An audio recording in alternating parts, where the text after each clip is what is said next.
오늘 하나님께서 주신 말씀을 봅니다.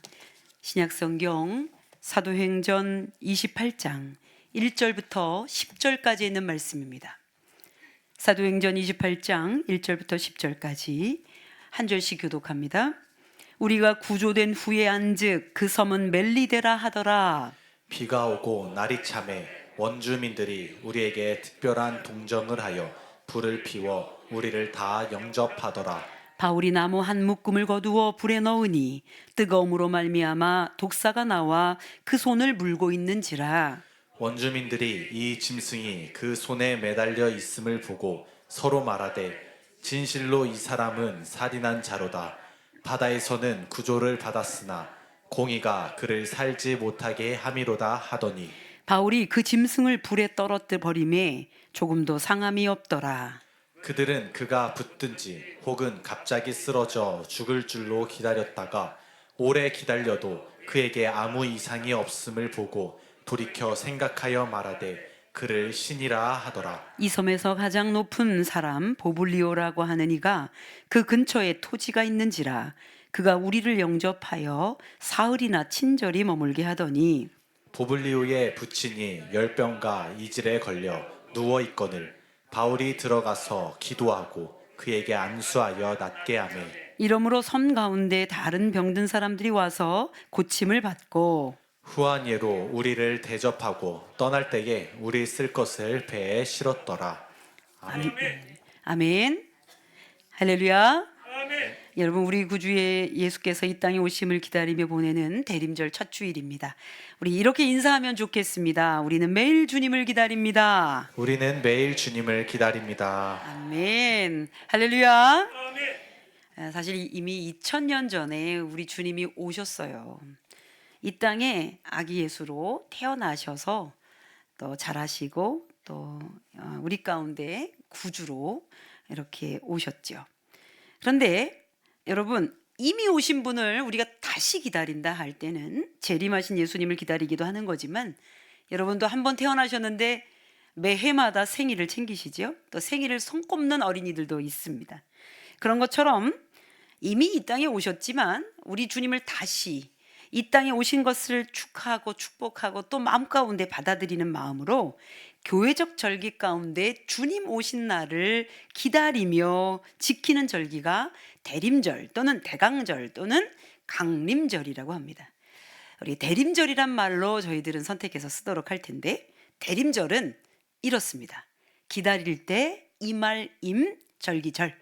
제가 매해마다 조금씩 말씀을 드렸습니다. 우리에게 임하시고 오신 주님을 기다리는 절기. 그래서 4주간을 대림절로 지내고요. 그리고 5주차 되었을 때에 여러분 성탄절로 저희가 보내게 되어 있습니다. 4주간 동안은 이렇게 보라색으로 왕으로 오신 예수님을 마음 가운데 준비하며 기다리는 절기로 색깔이 4주간 동안 이렇게 보라색으로 이어지게 될 것입니다. 사랑하는 여러분, 가장 분주할 때가 12월인데 이때가 또 마침 이렇게 아름다운 절기로 저희가 보낼 수 있어서 감사하지요. 그럼에도 불구하고 주님이 오시는 이 절기에는 크리스마스도 있고 여러 가지 당회도 있고 해서 분주한 가운데도 잃지 말아야 되는 것이, 주님이 이 땅에 왜 오셨지? 오셔서 우리에게 무엇을 베풀었지? 그리고 나는 지금 어떻게 주님과 함께 살고 있지? 여러분, 이런 영적인 과정 훈련들을 잘 기억하며 보내는 절기로 이 대림절구 주간을 지내게 되시기를 주님의 이름으로 축복합니다.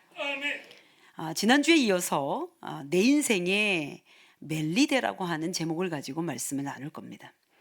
여러분, 유라굴로라고 하는 그 광풍을 맞은 다음에 가게 된 멜리데 섬 이야기인데, 오늘 그 이야기를 통해서 하나님이 도대체 우리에게 하시고자 하는 말씀은 무엇인가 여러분 함께 나누기를 원합니다. 먼저 여러분, 제목이 이렇습니다. 내 인생의 멜리데가 아니라 내 인생의 멜리데입니다.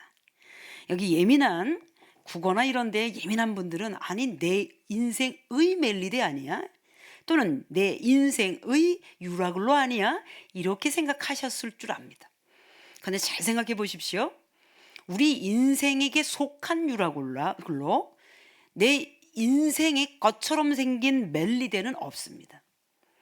불특정한 때에 마주하게 되는 사건이나 장소를 의미할 때, 예상치도 못할 때 만나게 되는 유라굴로와 그리고 다다르게 되는 멜리데를 의미하기 때문에 내 인생에 맞닥뜨리는 유라굴로, 내 인생에 오게 된 유라굴로 또는 내 인생에 가게 된 멜리데로 보는 겁니다.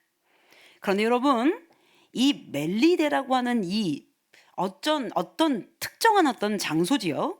그런데 하나님께서 하나님의 사람들을 살리시고 피신하게 했던 장소로서 멜리데는 우리에게 영적으로 굉장히 중요합니다. 오늘날 멜리데는 말타 섬이라고 하는 이름으로 알려진 것으로 알고 있습니다. 실제 사도 바울 일행들은요, 로마로 가는 길에 거치지 않아도 되는 멜리데 섬에 다다르게 된 거예요. 이유는 유라글로라고 하는 광풍을 만나서 파선 지경에 이르렀기 때문입니다. 그러니 멜리데 섬은 그들의 정착지 또는 종착점이 아니었어요. 잠시 쉬어가야 할 장소였습니다. 여러분, 여기에 포인트가 있습니다. 내 인생에 멜리데가 혹시 있다면 우리에게 어떤 의미일까? 여러분, 그 의미를 좀 찾아가 봅니다. 특별히 사도 바울에게 언약하셨던 그 약속의 관점에서 이 말씀을 보려고 합니다. 그러므로 내 인생의 멜리데는 첫 번째, 하나님이 언약을 지키시는 분이시라는 겁니다. 여러분, 절 따라합니다. 하나님은 언약을 지키신다. 하나님은 언약을 지키신다. 우리 하나님은 당신이 약속하신 약속을 반드시 지키십니다. 확인해 봅니다. 이미 바울에게 예언하셨던 얘기입니다. 사도행전 27장 25절부터 26절 여러분과 함께 읽겠습니다. 그러므로 여러분이여 안심하라. 나는 내게 말씀하신 그대로 되리라고 하나님을 믿노라. 그런즉 우리가 반드시 한 섬에 걸리리라 하더라. 아멘. 하나님은 말씀하셨습니다. 너희가 한 섬에 걸리게 될 것이다. 그 섬이 멜리된 거지요. 하나님은 그 약속을 지키셨습니다.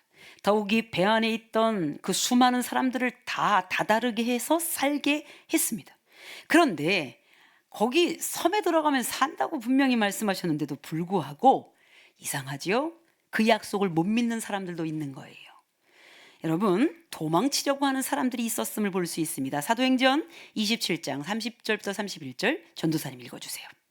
사공들이 도망하고자 하여 이물에서 닷을 내리는 채하고 거룻배를 바다에 내려놓거늘 바울이 백부장과 군인들에게 이르되 이 사람들이 배에 있지 아니하면 너희가 구원을 얻지 못하리라 하니.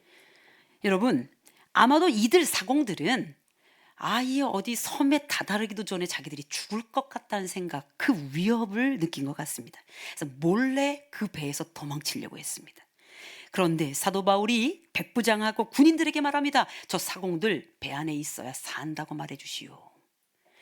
저는 이 말씀을 되뇌어 봤습니다. 이 배 안에 있어야 구원받는다. 이 배 안에 있어야 구원받는다. 여러분, 우리가 복음을 전할 때 쓰는 절체절명의 선포입니다. 예수 믿어야 산다. 구원받아야 산다. 우리가 영이 살아야 하나님을 볼 수 있다. 여러분, 이거는 선언적 선포에 더 이상 가감할 수 없는 그런 말씀인 거예요. 그런 복음 선포가 떠올랐어요. 배 안에 있어야 살지. 이 배를 떠나면 살 수 없지. 하나님은 언약을 지키시는 분이시니 믿고 배 안에 있었어야 합니다. 본래 하나님은 선지자들을 통해 하나님의 백성들에게 지키실 약속의 말씀을 하셨고 그 말씀들을 다 성취하셨습니다. 가장 크고 귀한 약속의 성취는 예수께서 이 땅에 오신 일입니다. 오늘 대림절 첫 주일, 우리는 그 주님이 우리의 구원을 위해 생명을 위해 오신 하나님의 약속임을 믿고 지금 예배 생활을 하는 거예요. 마태복음 1장 21절부터 22절은 이렇게 약속합니다. 아들을 낳으리니 이름을 예수라 하라. 이는 그가 자기 백성을 그들의 죄에서 구원할 자임이라 하니라.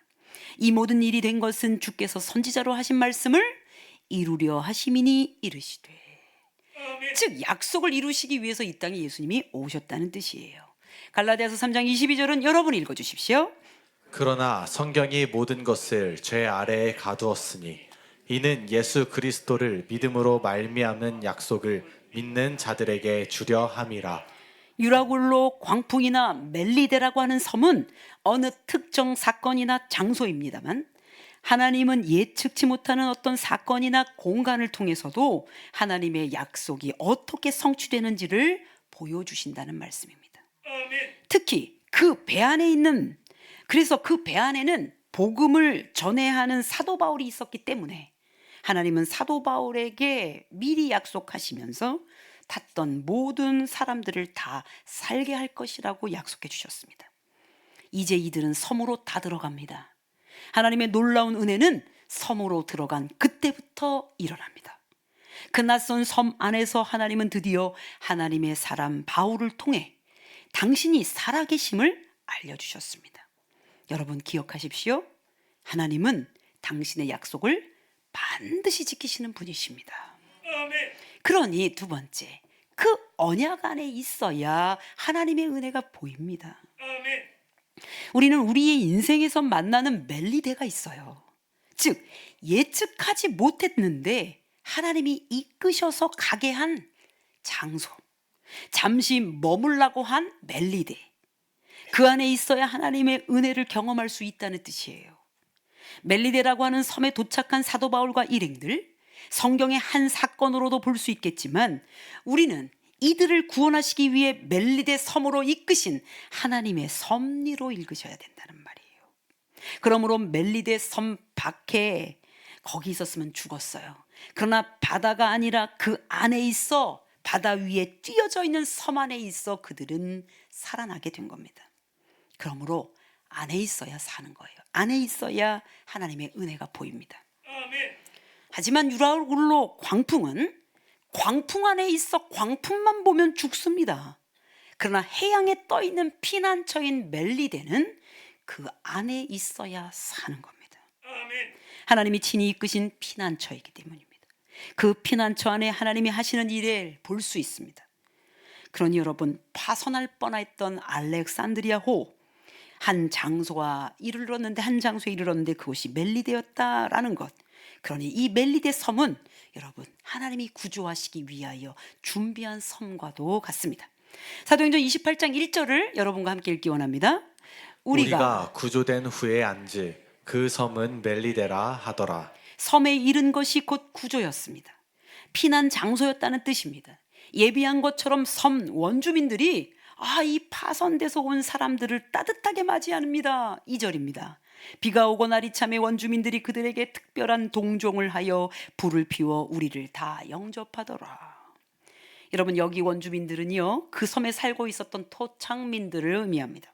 다행스럽게도 이들은 배에서 내린 바울 일행을 200명이 넘잖아요. 따뜻하게 맞이해 줍니다. 그리고 오랜 기간 동안 그들을 살펴줍니다. 더구나 그들이 베풀어준 친절은 얼마나 특별했는지 성경은 특별한 동정을 베풀었다 표현합니다. 일상적인 것이 아니라 특별한 친절이었다는 것을 얘기해 주는 겁니다. 이들 원주민들의 따뜻한 사랑은 생각지도 못한 하나님의 은혜이고 미리 예비해 두신 여호와 이레의 섭리이기도 합니다. 그냥 멜리데는 여러분 우연한 섬이에요. 그러나 은혜로 볼 때 그것은 하나님이 준비하신 하나님의 은혜란 뜻입니다. 여러분, 놀라운 것은요, 파선 직전부터 하나님은 바울을 지도자처럼 사용하고 계십니다.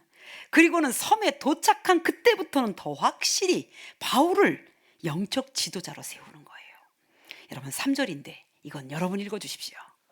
바울이 나무 한 묶음을 거두어 불에 넣으니 뜨거움으로 말미암아 독사가 나와 그 손을 물고 있는지라. 섬에 있는 독사가 바울의 손을 물고 있습니다. 여러분 상상하셔야 돼요. 독사가 물었어요. 그럼 여러분 어떻게 소리를 지르거나 요동칠 수 있죠. 성경을 잘 읽어보면 독사가 손을 물고 있는데도 사도 바울은 꿈쩍도 하지 않고 담담합니다. 그래서 원주민들은 깜짝 놀랍니다. 사람들은 요동하는데 사도 바울은 요동하지 않습니다. 4절부터 6절 전도사님 읽어주세요. 원주민들이 이 짐승이 그 손에 매달려 있음을 보고 서로 말하되 진실로 이 사람은 살인한 자로다. 바다에서는 구조를 받았으나 공의가 그를 살지 못하게 함이로다 하더니 바울이 그 짐승을 불에 떨어버림에 조금도 상함이 없더라. 그들은 그가 붙든지 혹은 갑자기 쓰러져 죽은 줄로 기다렸다가 오래 기다려도 그에게 아무 이상이 없음을 보고 돌이켜 생각하여 말하되 그를 신이라 하더라. 그들은 사도 바울이 분명히 죽게 된 줄 알았어요. 그런데 그들의 미신적 종교로는 이런 일이 일어날 수 없다고 생각한 거예요. 독사에 물려도 죽지 않고 다치지도 않고 붙지도 않은 겁니다. 이제부터 바울을 통해 하나님은 당신의 섭리를 나타내시기 시작합니다. 거기 섬 사람들이 신 아니야? 이 사람 신 아니야 혹시? 이렇게 생각할 정도가 되었습니다. 이제 이 불신의 세상, 하나님이 이렇게 즉각적으로 일하시면 좋겠다는 마음을 품을 때가 많았습니다. 이런 기적이 일어나면 사람들이 하나님을 다 믿을 텐데, 이러면 하나님께로 다 돌아올 텐데, 이런 마음이 21세기 제가 들어요. 여러분, 어떻든 독사에게 물렸으니 죽거나 손이 부어야 하는데 아무렇지 않은 것입니다. 하나님이 드러나고 있는 거죠. 이런 기적의 사건 지금 누가 보고 있습니까?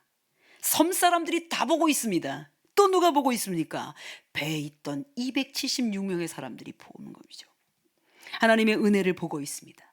그러므로 멜리데라고 하는 그 섬은 하나님께서 다시 이끄신 피난처이며 은혜의 증거입니다.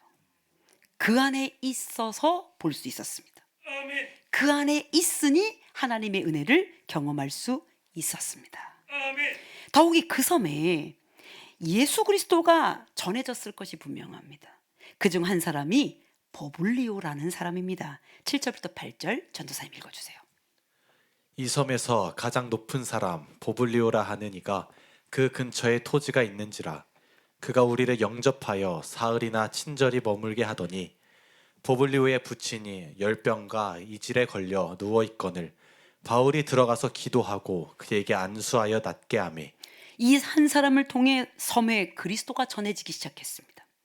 하나님은 지금 바울을 통해 멜리데 섬 안에서 일하시는 하나님을 보여주고 계십니다. 이제 9절입니다. 이러므로 섬 가운데 다른 병든 사람들이 와서 고침을 받고. 본래부터 하나님은 멜리데에 이들을 보내고 싶으셨는지는 알 수 없습니다. 왜요? 원래 하나님이 사도 바울에게 첫 번째 가르쳐줬던 말씀은 항해하지 말란 얘기였습니다. 잠시 정박했다가 날이 좋아지면 항해하자는 얘기였어요. 근데 그들은 그 말을 듣지 않고 항해했다가 파선 지경에 이르렀죠.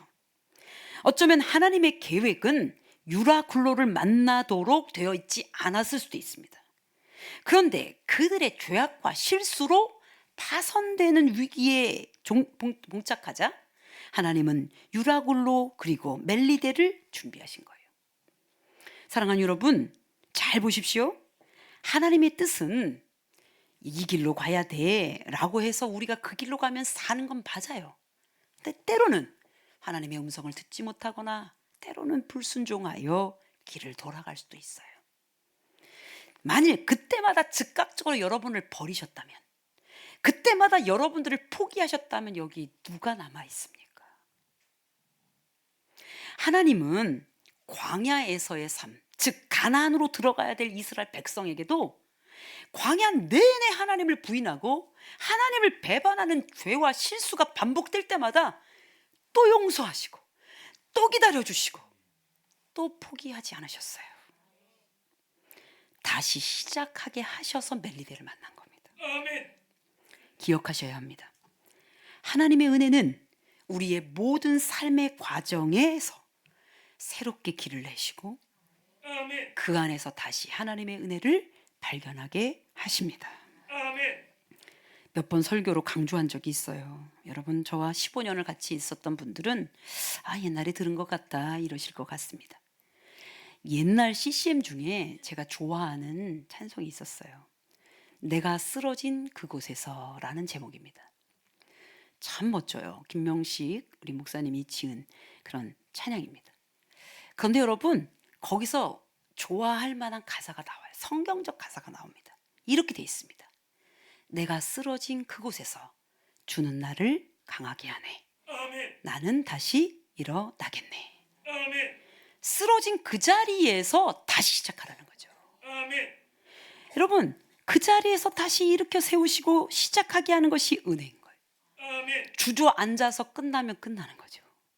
그러니 그 자리에서 다시 시작하게 하신다는 것, 이것이 하나님이 우리에게 말씀하신 언약입니다. 아멘. 다시 일어나는 그 언약 안에 있어야 이 멜리데가 하나님의 은혜였구나, 은혜를 볼 수 있다는 것을 기억하시기를 주님으로 축복합니다. 아멘. 이제 세 번째, 그 언약 안에서만 구원의 큰 그림을 볼 수 있습니다. 여러분, 멜리데라고 하는 주님 약속하신 그 언약의 말씀 안에 있어서 구원의 큰 그림을 보아야 합니다. 오늘 이 일행들이 들어간 멜리데는 머무는 장소가 아니라 거쳐가는 장소인 것을 기억해야 합니다. 그런데 여기서는 여러분, 우리는 아주 중요한 것을 기억해야 돼요. 여러분에게 묻겠습니다. 우리가 살고 있는 이 땅이 영원한 여러분의 머물 장소냐고요? 다 거쳐가는 곳일 뿐입니다. 이 공주 땅에서 몇십 년씩 살아도 영원하게 살 수는 없어요.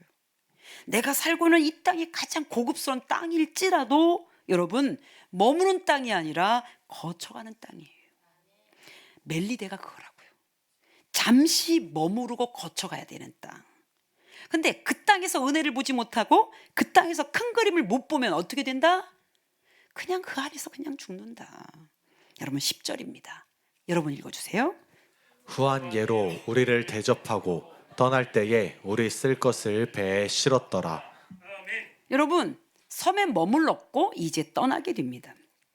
하나님은 그곳에서 사도 바울을 통해 보여주신 하나님의 은혜로 그들이 융숭하게 대접을 하게 했고 받게 했고, 이후에 떠날 때도 바리바리 싸서 배에다가 실어줍니다. 멜리데는 잠시 쉬었다가 통과해야 하는 장소입니다.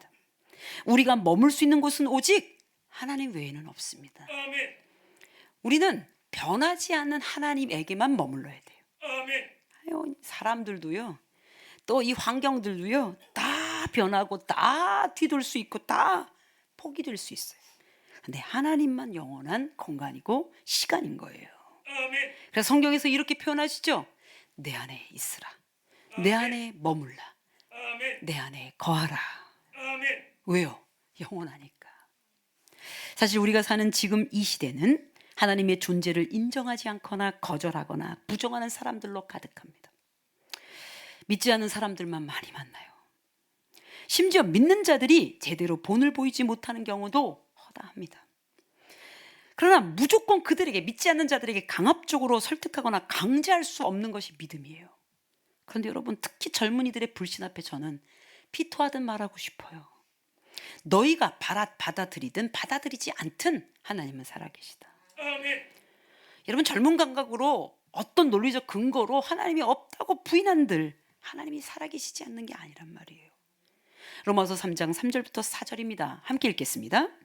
어떤 자들이 믿지 아니하였으면 어찌하리요?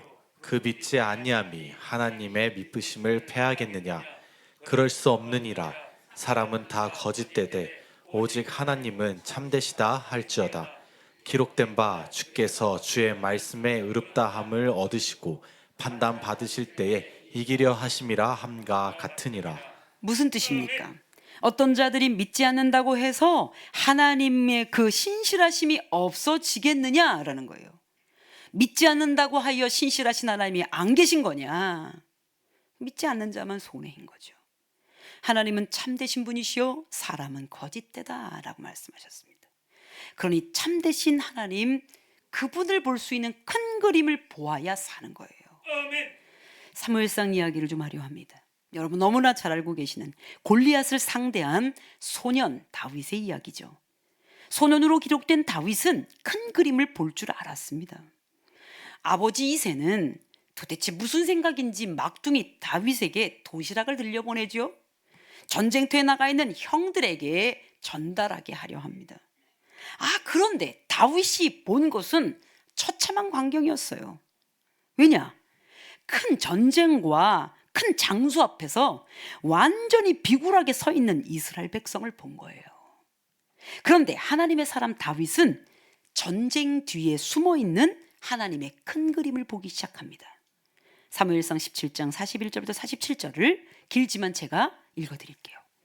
블레셋 사람이 방패에 든 사람을 앞세우고 다윗에게로 점점 가까이 나아가니라. 그 블레셋 사람이 둘러보다가 다윗을 보고 업신여기니 이는 그가 젊고 붉고 용모가 아름다움이라. 블레셋 사람이 다윗에게 이르되 네가 나를 개로 여기고 막대기를 가지고 내게 나왔느냐 하고 그의 신들의 이름으로 다윗을 저주하고 그 블레셋 사람이 또 다윗에게 이르되 내게로 오라 내가 네 살을 공중의 새들과 들짐승들에게 주리라 하는지라. 다윗이 블레셋 사람에게 이르되 너는 칼과 창과 단창으로 내게 나오거니와 나는 만군의 여호와의 이름 곧 네가 모욕하는 이스라엘 군대의 하나님의 이름으로 네게 나아가노라. 오늘 여호와께서 너를 내 손에 넘기시리니 내가 너를 쳐서 네 목을 베고 블레셋 군대의 시체를 오늘 공중의 새와 땅의 들짐승들에게 주어 온 땅으로 이스라엘 하나님이 계신 줄을 알게 하겠고 또 여호와의 구원하심이 칼과 창에 있지 아니함을 이 무리에게 알게 하리라. 전쟁은 여호와께 속한 것인즉 그가 너희를 우리 손에 넘기시리라. 아멘. 지금 소년 다윗이 말하는 겁니다. 다윗은 골리앗을 보았습니다. 골리앗은 다윗을 보았습니다. 그런데 다윗은 한 사람 장수 골리앗만 보지 않고 하나님이 이기게 하실 민족의 전쟁을 보았고 골리앗은 어린 소년의 외모만 보고 조롱했습니다. 무엇이 문제입니까? 이 두 사람이 보는 그림이 완전히 달랐습니다. 우리 앞에 놓인 상황만 볼까요? 그러면 절대 그것 뒤에 숨겨진 하나님의 큰 계획과 그림을 볼 수 없습니다. 그러면 주저앉을 수밖에 없어요. 다윗은 그들 골리앗과 블레셋 민족을 이기게 하실 하나님의 승리를 볼 줄 안 소년입니다. 아멘. 그래서 담대했습니다. 사랑하는 성도 여러분, 여러분께 묻겠습니다. 여러분 어디까지 볼 수 있습니까? 지금 어디까지 보고 계십니까? 사도 바울은 하나님 나라라는 하나님의 큰 그림을 보았기 때문에 유라 굴러가 와도 상관없어요. 멜리데에 가도 상관없어요. 독사에 물려도 괜찮아요. 그러나 사도 바울 외에 그 수많은 사람들은 유라굴로를 만나면 유라굴로를 만났다고, 멜리데에 가면 멜리데가 어쩌다고. 하나님께서 이미 선지자의 입을 통해 약속하시며 이 땅에 예수님을 보내주셨습니다. 성령으로 잉태하게 하시고 사람의 몸을 입히셔서 사람이 사는 이 땅에 오게 하셨어요. 그러나 그는 하나님이셨어요. 그런데 2000년 전에 예수님을 제대로 알아본 사람이 거의 없습니다. 그냥 눈에 보이는 외모만 가지고 판단했습니다. 그들의 눈은 그저 보이는 만큼만 볼 수 있기 때문입니다. 후에 사도 바울이 주님을 제대로 본 후에는 그가 가는 곳마다 만나는 사람마다 그냥 보지 않았습니다. 그 뒤에 숨겨진 하나님 나라를 보았습니다. 아멘. 그러니 여러분, 죄인 누명을 쓰고도 로마에 갈 이유를 말합니다. 사도행전 28장 18절부터 20절은 함께 읽겠습니다. 로마인은 나를 신문하여 죽일 죄목이 없으므로 석방하라 하였으나 유대인들이 반대하기로 내가 마지 못하여 가이사에게 상소하며 내 민족을 고별하려는 것이 아니니라. 이러므로 너희를 보고 함께 이야기하려고 청하였으니 이스라엘의 소망으로 말미암아 내가 이 쇠사슬에 매인 바 되었노라. 아멘. 여러분이 보는 그림은 여러분의 입술에서 나와요. 그래서 여러분이 보는 만큼 말하게 돼 있습니다. 불평을 하게 되면 불평만큼을 보시는 거죠. 또는 여러분이 주저앉을 절망으로만 보면 그 현실의 절망은 여러분을 먹어버릴 겁니다. 그런데 그 뒤에 숨겨진 하나님의 계획을 보면 좌절할 시간이 없어요. 아멘. 할렐루야. 아멘. 여러분, 유대인의 그 동족인 유대인의 누명을 쓰고 지금 죄수의 몸으로 로마까지 가는 중에 유라굴로를 만난 거잖아요. 평범한 사람이 이렇게 말하죠. 내가 왜 누명을 써가지고 유라굴로를 만나고 왜 멜리데를 만나는 거야. 그런데 여러분, 그는 로마가 종착점인 데다가 만나는 모든 것이 하나님의 은혜나 하나님의 섭리임을 안 사람이에요. 아멘. 그러니 광풍 앞에서도 흔들리지 않고 독사 앞에서도 그냥 있고 멜리데에 가서는 복음을 전하는 겁니다. 아멘. 드디어 로마로 가게 되는데 여러분, 사도행전 28장 30절부터 31절 읽어주세요. 바울이 온 이틀을 자기 셋집에 머물면서 자기에게 오는 사람을 다 영접하고 하나님의 나라를 전파하며 주 예수 그리스도에 관한 모든 것을 담대하게 거침없이 가르치더라. 여러분, 만 2년 로마에 머물렀다고 하는데 석방되기 전까지 가택연금을 당합니다. 자유롭게 나가지는 못하지만 사람들을 만날 수는 있었어요. 그러니 그를 찾아오는 모든 자들에게 담대하게 거침없이 하나님 나라 복음을 전했다는 거예요. 아멘. 여러분, 이상하잖아요. 누명 썼어요. 죄인이 됐어요. 어디 갈 수도 없는 부자유 가운데 있어요. 그런데 그는 어디까지 보고 있어요? 하나님의 큰 그림, 그 구원의 큰 그림을 보는 거예요. 여러분, 그리스도인들이 이런 사람들입니다. 아멘. 우리 교회만큼만 보시면 뭐 암담한 일도 있을 수 있어요. 3년도 안 됐죠. 뭐 여러 가지 부채는 있죠. 또는 규모가 뭐 그렇게 크지 않죠. 또 때로는 모인 구성원들이 서로들 잘 모르기도 하죠. 등등. 여러분, 그런데 그것이 그리 중요하지 않아요. 오히려 그 뒤에 숨겨진 하나님의 큰 그림을 보는 사람들이 200명만 모여도 이 공주 땅은 달라져요. 아멘. 그러니 여러분, 바라기는 이 멜리데라고 하는 이 정말 갑작스럽게 가게 된 그 섬은 그곳에서 그 언약 안에서 하나님의 큰 그림을 볼 수 있는 기회였다는 것, 여러분 기억하게 되시기를 주의 이름으로 축복합니다. 아멘. 로마까지 복음이 전파되게 하는 것이 하나님의 큰 그림이었습니다. 하나님이 보여주시는 큰 그림을 보게 되면 지금의 당장의 유라굴로나 지금의 당장의 멜리데는 아무것도 아닙니다. 다 거쳐갑니다. 다 통과됩니다. 우리 인생의 멜리데는 도대체 무엇입니까? 기억하십시오. 멜리데는 거쳐가는 장소입니다. 아멘. 애들 지금 키우느라 너무 어려우신 분들, 왜 이렇게 돈은 모자르는 거야? 지금 거쳐가고 있습니다. 얘네들 조금만 크면 됩니다. 그러나 그 사이에 여러분들이 하나님의 언약을 보지 않고 그냥 자연스럽게 크는 거는 실패하기 십상입니다.